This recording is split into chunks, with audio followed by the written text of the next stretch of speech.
Hi, Engaging Leadership. It's a title that we really believe in. Why? Well, Didier and I have been working together for a number of years now, and our colleagues in mobilizing teams. We've been working with senior leaders for a few decades, actually. And we sit in management meetings, we sit in executive programs, we sit in business schools. And for years, in my own personal experience, 20 years in business schools, it was always strategy and finance that got the lion's share of any program that was put together. It was always strategy and finance that got the lion's share of any consulting budgets that might be spent.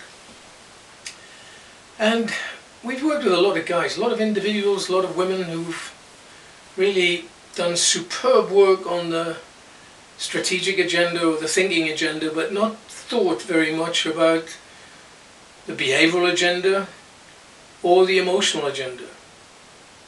Well, okay, that's true of many businesses except some of the great service businesses that we've worked with in hotels, in entertainment and leisure. They have to think about behavior. They have to think about the emotional content. They have to think about what it is that we're going to do around here to make it feel good. How do we get people engaged? How do we make sure that when a client, when a customer engages our culture, that what they're experiencing is not a special event, but it's actually, this is it. This is our culture. This is what we do. We've been working there for a long time. We're not the only ones to work there. I mean, 364 BC, I think it was, Aristotle, in his school for generals in the Lyceum in Athens, ran programs, executive programs for generals, on sustainable war, because it was that period when Greece never seemed not to be at war. He was interested in bringing the generals back, bringing the armies back. He said there are three things that generals need to be aware of when they're asking men to go to war. When men go to war and you want them to come back, they need to have a belief system about what they're doing, they need to understand what they're doing, and they need to behave in ways that are actually going to be successful. He said there are three things we need to work on. Logos, the thinking, the logical agenda. Ethos, the behavior. Pathos, the feeling. The armies have to be engaged on all three levels if we're going to be successful, and if we're going to ask them to go back to war again. What has Aristotle got to do with today?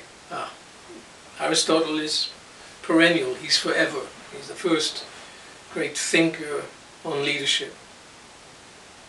He was Alexander the Great's coach for a long time. What's it got to do with today?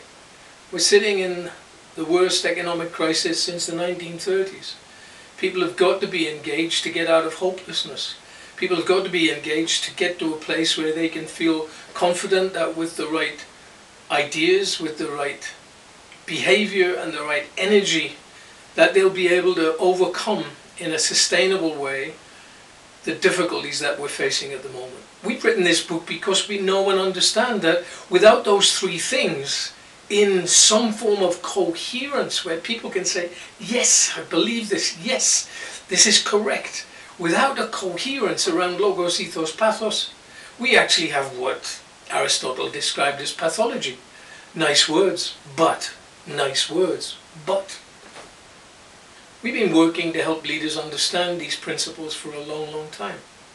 The book is structured around logos, ethos, pathos, to give modern day leaders a sense that engaging is actually a competitive weapon.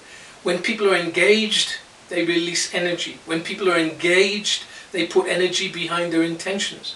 When people understand and own a strategy, they behave in ways that are going to deliver it. That is what this book is about.